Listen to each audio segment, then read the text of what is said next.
हासिल करेगी तो मौजूदा सरकार में भगदड़ मच जाएगी। विधायक पार्टी छोड़कर भागेंगे और गठबंधन टूट जाएगा, यह कहना है इनेलो सुप्रीमो ओम प्रकाश चौटाला का। ओम प्रकाश चौटाला आज फरीदाबाद दौरे पर थे, जहां उन्होंने कार्यकर्ताओं का उत्साह बढ़ाया। इस दौरान उन्होंने सरकार पर जमकर निशाना भी साधा। दिखाई दे रहा यह नजारा फरीदाबाद का है, जहां आज इनेलो सुप्रीमो ओम प्रकाश चौटाला कार्यकर्ताओं से मिलने जा पहुंचे। इस दौरान कई लोगों को उन्होंने पार्टी ज्वाइन करवाई। उन्होंने कार्यकर्ताओं से आह्वान किया कि वह अपने संगठन को मजबूत करें और चुनावों की तैयारियों में जुट जाएं, क्योंकि आने वाला वक्त इनेलो का है। उन्होंने जेल में गुजारे अपने 10 साल के समय को याद करते हुए कहा कि एक साजिश के तहत 10 साल के लिए जेल भिजवाया गया और ये अफवाह फैलाई गई कि चौटाला जेल में ही मर जाएगा और पार्टी खत्म हो जाएगी। ओम प्रकाश चौटाला ने इस दौरान भारतीय जनता पार्टी पर जमकर निशाना साधा और कहा कि यह दोनों हाथों से देश को लूटने में लगे हैं, इन्हें देश से क्या कोई प्यार नहीं है। उन्होंने सवाल उठाते हुए कहा कि 2005 में हरियाणा सरकार के खजाने में 2000 करोड़ रुपया नकद था, जबकि आज 2.5 लाख करोड़ का कर्जा इस सरकार के सर पर है। सरकार की गलत नीतियों के चलते हालात यह है कि नए पैदा होने वाला बच्चा भी सर पर 1 लाख का कर्जा लेकर पैदा होगा। इस दौरान उन्होंने कहा कि एलानाबाद विधानसभा की सीट खाली है और नियमों के मुताबिक 6 महीने के अंदर सीट को भरा जाना चाहिए। उन्होंने कहा कि इस बार एलानाबाद की सीट पर जब हम जीतेंगे तो सत्ता पक्ष में भगदड़ मच जाएगी, गठबंधन टूट जाएगा, विधायक पार्टी छोड़कर भाग जाएंगे। हम चाहते हैं उन्हें प्रेम प्यार से पुरस्कार करके पार्टी में शामिल करने का काम। दूसरी राजनीतिक पार्टियों के अच्छे कार्यकर्ता भी आज प्रदेश के और देश के बिगड़े हुए हालात के मद्देनजर बहुत दुखी और परेशान, वो भी आपसे जुड़ना चाहते हैं। उनको भी जोड़ दो और हर एक को एक विश्वास दिला दिया कि हमारा किसी से कोई द्वेष नहीं, किसी से कोई विरोध नहीं, हमारा कोई व्यक्तिगत स्वार्थ नहीं, हमारा कोई राजनीतिक स्वार्थ नहीं है, हमारा कोई आर्थिक स्वार्थ नहीं है। हम तो स्वर्गीय चौधरी देवीलाल सपनों को साकार करने के पक्षधर हैं। चौधरी देवीलाल सारी उम्र इस बात के लिए संघर्ष में जूझते रहे कि देश के हर नागरिक की मूलभूत जरूरियात रोजी रोटी, कपड़ा, मकान और शिक्षा, स्वास्थ्य का प्रबंध सरकार की तरफ से किया जाए। प्रजातांत्रिक प्रणाली में जनता जनार्दन के सहयोग और समर्थन से सरकारें बनती हैं और फिर चुनी हुई सरकार की जिम्मेवारी होती है कि वो जनहित के कामों में रुचि ले, लोगों की तकलीफात को दूर करे, प्रदेश और देश का चौमुखी विकास करे, राष्ट्र का भविष्य उज्जवल बनाए। हमारा ये देश कृषि प्रधान देश है। इस देश की अर्थव्यवस्था केवल खेती पर टिकी है। अगर किसान खुशहाल है तो देश वाला माल, और अगर किसान कंगाल है तो फिर देश का बुरा हाल है।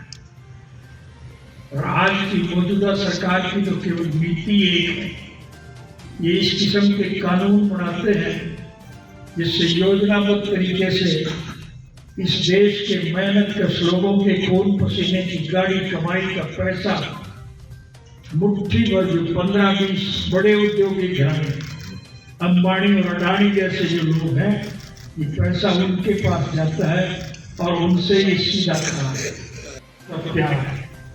और इस प्रशासन से दुखी लोग इस सरकार को पलटने का मन बनाए।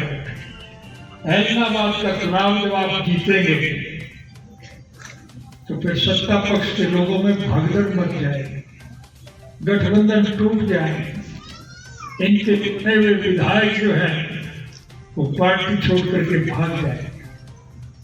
ये तो प्रत्यक्ष में प्रमाण की जरूरत ही नहीं।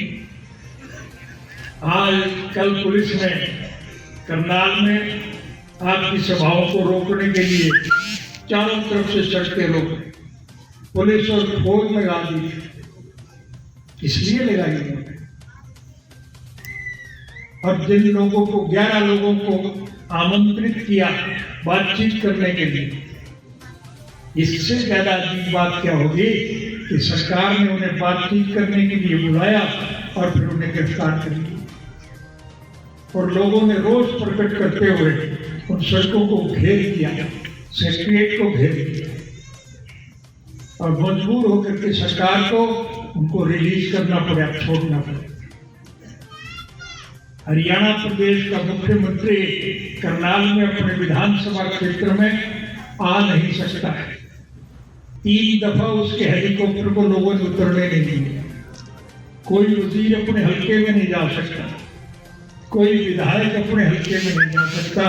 गांव गांव में लोगों ने बोर्ड लगा दिए हैं कि आप हमारे यहाँ नहीं आओ। इसलिए बुलाया, कुछ कर तो ये है ही नहीं। नुकसान किया इन्होंने प्रदेश का, और ये देश की जनता बर्दाश्त नहीं कर सकती। हरियाणा प्रदेश के मौजूदा मुख्यमंत्री ने मुख्यमंत्री का पदभार संभालने के बाद सबसे पहले घोषणा की थी कि हमारी सरकार के सामने मुख्यमंत्री निवास की खिड़की पर आकर के कोई व्यक्ति दरख्वास्त देगा, उसका काम किया जाएगा, उसको सम्मान दिया जाएगा। मुझे एक बार चंडीगढ़ जाने का अवसर मिला और चंडीगढ़ में मैं अपने किसी मित्र से मिलने के लिए जा रहा था। इत्तेफाक से जिस सड़क से मैं जा रहा था उसी सड़क पर मुख्यमंत्री निवास था। मैंने गाड़ी रोक करके देखा, मुख्यमंत्री निवास की वो खिड़की सूनी पड़ी थी, एक ही व्यक्ति नहीं। मैंने लोगों से पूछा, ये खिड़की तो खाली पड़ी थी। लोगों ने कहा कि क्या करेगा कोई आके, यहाँ अगर कोई आता है तो पुलिस वाले धक्के मार करके उसे फेंक देते हैं। प्रजातांत्रिक प्रणाली। वहीं दूसरी ओर करनाल में पुलिस ने किसानों की सभाओं को रोकने के लिए चारों तरफ बैरिकेडिंग कर दी। कमाल की बात यह है कि जब प्रशासन के बुलावे पर 11 सदस्यों की कमेटी बात करने पहुंची तो उन्हें गिरफ्तार कर लिया गया। किसानों ने जब सचिवालय का घेराव कर लिया तो दबाव में आकर प्रशासन ने उन्हें छोड़ दिया।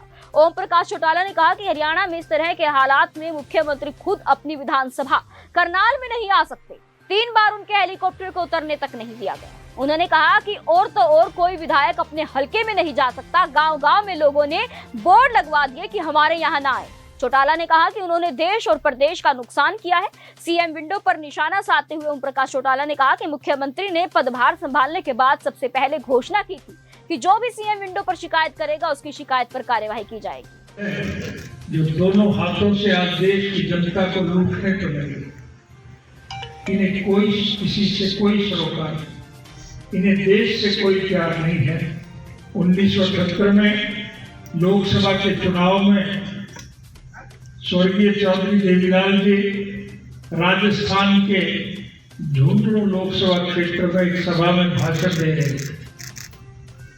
मैं भी उनके साथ, और जब वो भ्रष्टाचार पर बोल रहे थे तब एक बुजुर्ग ने सभा में से खड़े होकर के कहा, चौधरी साहब अब तो भ्रष्टाचार में भी भ्रष्टाचार हो रहा है। चौधरी साहब उसकी बात को समझ नहीं पाए। उन्होंने पलट करके पूछा कि कैसे, तो उस बुजुर्ग ने कहा कि पहले हम पैसा देते थे तो हमारा काम हो जाता था, अब ये पैसा भी खा जाते हैं और काम भी नहीं करते। भ्रष्टाचार में भ्रष्टाचार आज लुटेरों के हाथ में। हमारी जब सरकार गई थी 2005 में, हरियाणा प्रदेश की सरकार के खजाने में 2000 करोड़ रुपया हम नकद छोड़ के आए थे। और आज इस सरकार के गलत कुकर्तों की वजह से 2.5 लाख करोड़ का कर्जा हरियाणा सरकार के सर पर है। 2.5 लाख करोड़ का है। जो बच्चा पैदा होगा वो अपने सर पर 1 लाख का कर्ज लेकर के पैदा होने वाला बच्चा किस बात का कर्ज देगा? ये सरकार की गलत नीतियों का परिणाम।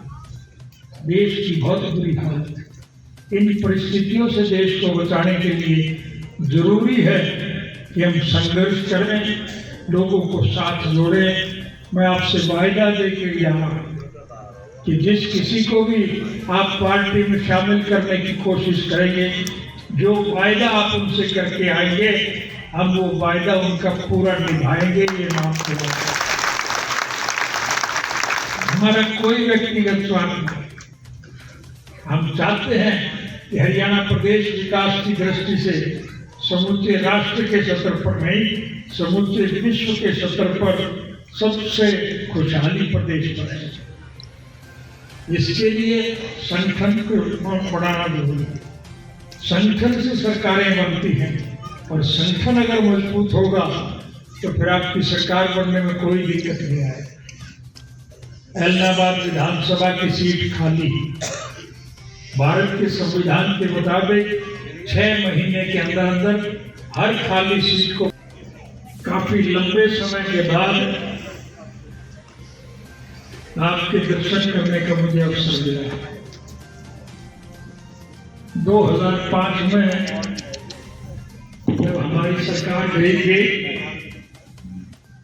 कांग्रेस पार्टी एक साजिश और षड्यंत्र के तहत मुझे 10 साल के लिए जेल भिजवाया और मेरे जेल जाने के बाद एक दुष्प्रचार फैलाया कि चौटाला तो जेल में मरेगा और इंडियन नेशनल लोकदल पार्टी समाप्त हो जाएगी।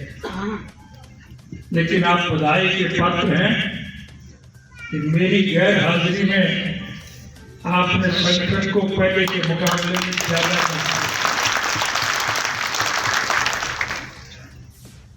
जात बड़ी नहीं होती, जमात बड़ी होती।